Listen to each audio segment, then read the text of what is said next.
Hello students, আরেকটি নতুন ভিডিওতে সকলকে স্বাগত জানাই। তো তোমরা ভিডিওর থাম্বনেল দেখে বুঝতেই পারছো আজকে আমরা কোন টপিক নিয়ে আলোচনা করতে চলেছি। আজকে আমরা কম্পিটিটিভ এক্সামে কেমন ধরনের ইংলিশ সিলেবাস কোন কোন টপিক থেকে প্রশ্ন আসে সেইগুলো নিয়ে আলোচনা করব। তো তোমাদেরকে বলে রাখি, তোমরা কিন্তু অনেকেই ব্যাংকের, অনেকে পিএসসি, অনেকে এসএসসি, সেন্ট্রালের সমস্ত পরীক্ষার জন্য প্রিপারেশান নিচ্ছ।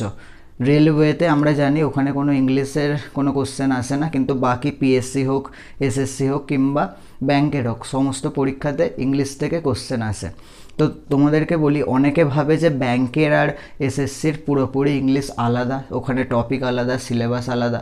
দেখো, তোমাদেরকে বলে রাখি, যা যা সিলেবাস বা যা যা টপিক আমাদের ব্যাংকিং এক্সামে আসে, এসএসসিতেও সেই একই টপিক নিয়েই পরীক্ষায় কোশ্চেন আসে, কিন্তু কোশ্চেনের ধরনের আলাদা রয়েছে।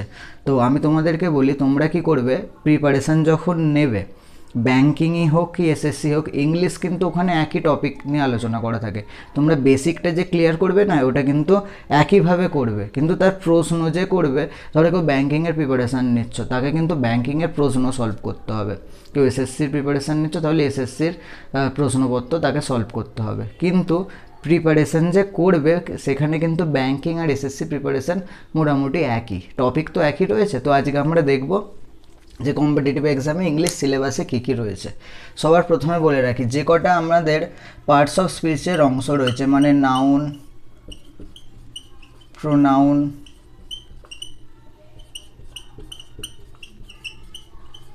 Adjective, verb, adverb,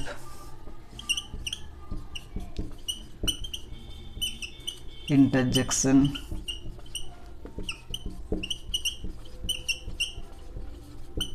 conjunction,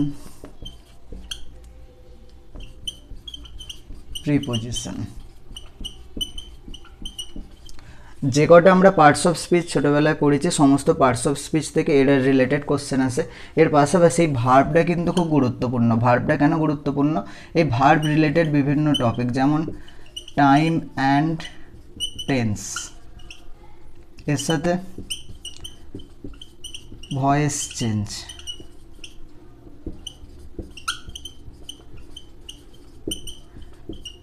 narration change. তোমরা এখান থেকে আর্টিকেল রিলেটেড কোশ্চেন দেখতে পারো, ক্লজ। হ্যাঁ, আর একটা গুরুত্বপূর্ণ টপিক যেখান থেকে অনেক কোশ্চেন আসে, সেটা হচ্ছে subject verb agreement, question tag. এগুলো সমস্ত কিছু নিয়ে আমরা আলোচনা করব। প্রতিটারই আলাদা আলাদা ক্লাস তোমরা পেয়ে থাকবে। তো আগে কি বললাম, আগে আমরা গ্রামার সেকশানটা দেখছি। গ্রামার সেকশান থেকে কেমন ধরনের কোশ্চেন আসে, যে কটা পার্টস অফ স্পিচ আমরা ছোটোবেলায় পড়েছি, প্রতিটা পার্টস অফ স্পিচ থেকে কি হবে, এর রিলেটেড কোশ্চেন দেবে। মানে কোনো জায়গায় ভুল দেবে, তোমাদের সেই জায়গাটা ভুল আইডেন্টিফাই করতে হবে।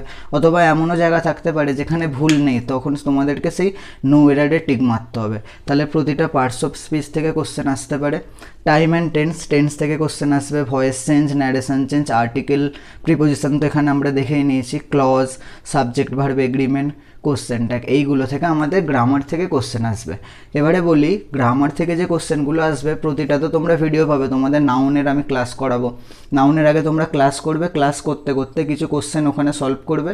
এর পাশাপাশি একটা করে যখন চ্যাপ্টার তোমাদের কমপ্লিট হয়ে যাবে, তারপরে আমি কি করব, এর আগে যে প্রিভিয়াস ইয়ারের বিভিন্ন কোশ্চেন রয়েছে, মানে ধরো নাউন, আগে নাউনের চ্যাপ্টারটা আমি পড়ালাম, তারপরে নাউনের কি করব, এর প্রিভিয়াস ইয়ারে যা যা প্রশ্ন এসেছে সেই প্রশ্নের সংকলনগুলো নিয়ে আমরা আলোচনা করব। মানে একটা ভিডিও তোমরা পাবে, সেটা শুধু নাউনের টপিক গোটা আলোচনা রয়েছে, হয়তো সেটা বড় ভিডিও হতে পারে, তোমরা একটু সময় করে দেখবে।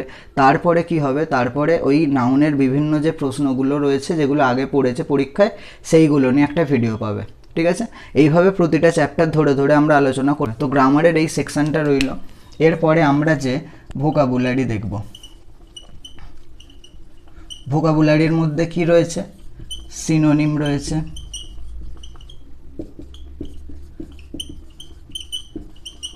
Antonym, one word,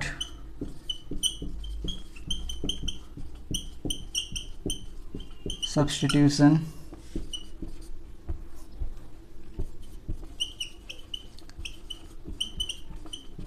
phrasal verb, idioms and phrases. ঠিক আছে, তাহলে কি কি দেখলাম? Synonym, antonym. আর একটা জিনিস, স্পেলিং। দেখো, সিনোনিম মানে সমার্থক শব্দ, অ্যান্টোনিম মানে বিপরীত শব্দ। পরীক্ষায় খুব গুরুত্বপূর্ণ। বেশিরভাগ যদি ক্যান্ডিডেটের যদি কোনো কিছু নিয়ে অসুবিধা থাকে তাহলে হচ্ছে এই ভোকাবুলারি সেকশন। অ্যান্টোনিমটা আমরা কি করব, হইলে রুট ওয়ার্ড নইলে নিউমোনিক্স দিয়ে মনে করার চেষ্টা করব। যেরকম আমি তোমাদেরকে বলি, ধরো একটা তোমাদের ভোকাবুলারি দেওয়া রয়েছে সাইনেকিওর, এটা আমি শর্টসে আপলোড করেছিলাম। ধরো সাইনেকিওর রয়েছে, অনেকের কাছে শব্দটা অজানা। এই সাইনেকিওরটাকে আমরা কিভাবে মনে রাখতে পারি? সাইনেকিওর মানে হচ্ছে যেই কাজের রেসপন্সিবিলিটি একেবারেই নেই, সেরকম চাপ নেই, কিন্তু যার মাইনে অনেক বেশি, এই ধরনের জব বা এই ধরনের কাজকে বলে সাইনেকিওর। তো এবারে দেখো কি করে মনে করবে তোমরা এটা। আমি শর্টকাট যদি একটা জিনিস বলে দিই যেখানে সাইন করলে মাইনে শিওর, এবারে দেখো তোমরা এটা পুরোপুরি মনে রাখতে পারবে। সাইন করলে মাইনে শিওর মানে আমাকে বেশি কাজ করতে হবে না, শুধু আমি সাইন করে দেবো, আমি মাইনে পেয়ে যাবো, অত রেসপন্সিবিলিটি নিতে হবে না। তো এইভাবে আমরা ট্রিক্সের মাধ্যমে সিনোনিম অ্যান্টোনিম করা শুরু করব। এরকমই ওয়ান ওয়ার্ড সাবস্টিটিউশন। ধরো একটা খুব বড় কিছু দেয়া রয়েছে, ধরো আমি তোমাকে বলছি যে মানুষটা ডান হাত বাম হাত দুটো সমানভাবে চালনা করতে পারে। এত বড় একটা সেন্টেন্সকে আমি যদি সহজে বলি, সেটা হচ্ছে তোমার ডেক্সটারাস। এর বাংলা মানে আমি তোমাদেরকে বললাম যে মানুষটা ডান হাত বাম হাত ভালোভাবে চালনা করতে পারে, মানে দু হাতই তার সচল, তার সেই ধরনের মানুষের বলে অ্যাম্বিডেক্সটারাস। তো এইভাবে কি করে এটা তোমরা মনে রাখবে সেইগুলো আমি তোমাদেরকে দেখাবো। ঠিক আছে, ফ্রেজাল ভার্ব এগুলো আমরা এর আগে করেছি, ফ্রেজাল ভার্ব নিয়ে আলোচনা থাকবে। ইডিয়ামস অ্যান্ড ফ্রেজেস, যে বাগধারাগুলো ছোটোবেলায় করেছি সেই বাগধারাগুলো নিয়ে আলোচনা করবে। এগুলো প্রতিটা তোমরা ক্লাস পাবে। তারপর হচ্ছে স্পেলিং। ধরো স্পেলিং তোমাদের 4টে বানান দিল, এই বানানটার মধ্যে কোন বানানটা ঠিক সেই বানানটা তোমাদেরকে টিক মারতে হবে, বা এরকম করে দিল 4টে বানানের মধ্যে যেই বানানটা ভুল সেই বানানটা তোমাদেরকে টিক মারতে হবে। এই ধরনের কোশ্চেন এখান থেকে আসবে। তাহলে গ্রামারের পার্ট আমরা দেখে নিলাম, ভোকাবুলারি পার্ট দেখে নিলাম। গ্রামারের পার্টটা কি করতে হবে, এটা আমাদেরকে প্রথমে আগে ভিডিও দেখতে হবে, ভিডিও দেখে নোটস করতে হবে, নোটস করে প্র্যাকটিসের মাধ্যমে এটা আমরা শিখব। ভোকাবুলারি হচ্ছে প্র্যাকটিস তো করব, কিন্তু তার আগে এটা আমাদেরকে ভালো করে পড়ে মুখস্থ করতে হবে। ঠিক আছে, এটা মেমোরাইজ করতে হবে। তো তোমাদেরকে আমি বলি এইটা কিন্তু খুব মেমোরাইজ করা এটা একটু কঠিন, কিন্তু আমি তোমাদেরকে শর্টকাট ট্রিক্সের মাধ্যমে দেখাবো। বিশ্বাস করো, ট্রাস্ট করো, এইটা যদি তোমরা আমার ভোকাবুলারির যে ক্লাসগুলো দেখো, তোমাদেরকে কিন্তু এই জিনিসগুলো খুব কষ্ট করে মনে রাখতে হবে না, তোমরা ক্লাস দেখলে সেগুলো মনে রাখতে পারবে। আর যখন পরীক্ষার আগে যাবে ভিডিওগুলো আর একবার তোমরা দেখে নেবে, তাহলেই হবে। হচ্ছে এটা তো হলো আমাদের গ্রামার আর ভোকাবুলারি। এছাড়াও আমাদের আরও কিছু কোশ্চেন আছে। কীরকম? ধরো আমাদেরকে রিডিং কম্প্রিহেনশন থেকে কোশ্চেন দেয়। রিডিং কম্প্রিহেনশন মানে আমরা তো এর আগে আনসিন করেছি, সেই আনসিনের একটা প্যাসেজ দিয়ে দেবে, সেই প্যাসেজ থেকে আমাদেরকে বিভিন্ন প্রশ্ন করবে, তার উত্তর আমাদেরকে দিতে হবে। এরপরে আসছে আমাদের ক্লোজ টেস্ট।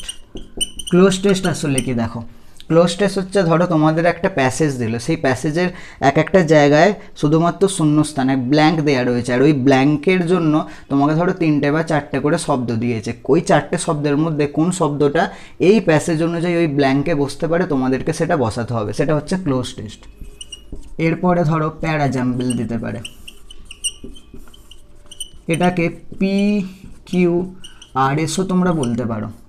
PQRS কি? ধরো তোমাদের একটা প্যাসেজ দিল, সেই প্যাসেজের ভুলভাল সেকশানে একটা দেওয়া রয়েছে, প্রথমে যেটা 4 হবে সেটা আগে দিয়ে দিয়েছে, বা 2-এরটা তারপরে দিয়েছে, তারপরে 1, তারপরে 3। তোমাদেরকে কোনটা আগে ঘটেছে, কোনটা তারপরে, কোনটা তারপরে, কোনটা তারপরে, অর্থাৎ যেটা প্রথমে হবে সেই সেন্টেন্সটাকে প্রথমে আনবে, যেটা তারপরে হবে সেইটা তারপরে, তারপরে যেটা হবে সেইটা আবার তারপরে আনবে, আর অবশেষে যেটা হবে সেটা একেবারে লাস্টে দেবে। এইটাকে বলছে প্যারাজাম্বল বা PQRS। সেগুলোর আমরা ক্লাস আনবো।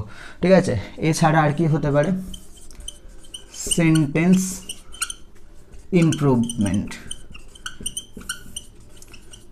সেন্টেন্স ইমপ্রুভমেন্ট বলতে ধরো তোমাদের একটা সেন্টেন্সের একটা অংশে বা একটা ফ্রেজে আন্ডারলাইন করে দিল, ওই ফ্রেজের যে আন্ডারলাইন করে দিল এবারে 4টে করে অপশান দিল যে ওইটার জায়গায় কী কী বসানো যেতে পারে।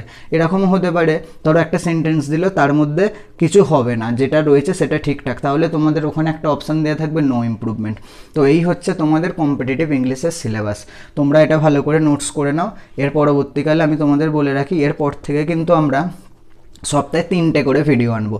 কীরকম ভিডিওটা হবে, একটা ভিডিও আমরা আনবো এই গ্রামারের একটা টপিকের, একটা ভিডিও আনবো ভোকাবুলারির, আর একটা করে ভিডিও আনবো এই যে প্র্যাকটিসের অংশ রয়েছে। দেখো এইটা আমরা তো নিয়ম ধরে ধরে শিখবো, এইটা আমরা নিউমোনিক্স বা ট্রিক্সের মাধ্যমে মুখস্থ করার চেষ্টা করব। আর এইটা কি করব, এগুলোর প্র্যাকটিস ক্লাস আনবো, মানে একটা করে কম্প্রিহেনশান, একটা করে ক্লোজ টেস্ট, প্যারাজাম্বেল, এইগুলোর ক্লাস আনবো, এগুলো কি করে সলভ করে ট্রিক্সের মাধ্যমে। দেখো এইগুলোর কিন্তু মেথড জানতে হবে। তোমরা যদি নিজেরা প্রথমে এগুলো সলভ করার চেষ্টা করো অনেক প্রবলেম হবে, কিন্তু ঠিকঠাকভাবে কিভাবে সলভ করতে গেলে তোমাদের সুবিধা হবে সেইভাবেই আমি তোমাদের সলভ করে দেখাবো। আশা করি তোমাদের এই ভিডিওটা খুব ভালো লাগবে। যদি তোমাদের ভিডিওটা খুব ভালো লাগে তাহলে তোমরা একটা লাইক এবং এই চ্যানেলটাকে সাবস্ক্রাইব করে রাখো। আর এরপর থেকে আমরা কি করব, এই যে বিভিন্ন টপিক নিয়ে আমরা আলোচনা করলাম, যে কী কী সিলেবাস রয়েছে কম্পিটিটিভ ইংলিশের, এই টপিকগুলো নিয়ে একটার পর একটা ভিডিও আনবো। তাই তোমাদেরকে বলি, তোমরা 3 থেকে 4 মাসের মতো আমাকে সময় দাও। এই সময়ের মধ্যে তোমরা চ্যানেলটায় জুড়ে থাকো, এই সমস্ত টপিক নিয়ে আমরা আলোচনা করব, আর যেটা তোমাদের পরীক্ষার ক্ষেত্রে অনেক হেল্প হবে। ধন্যবাদ।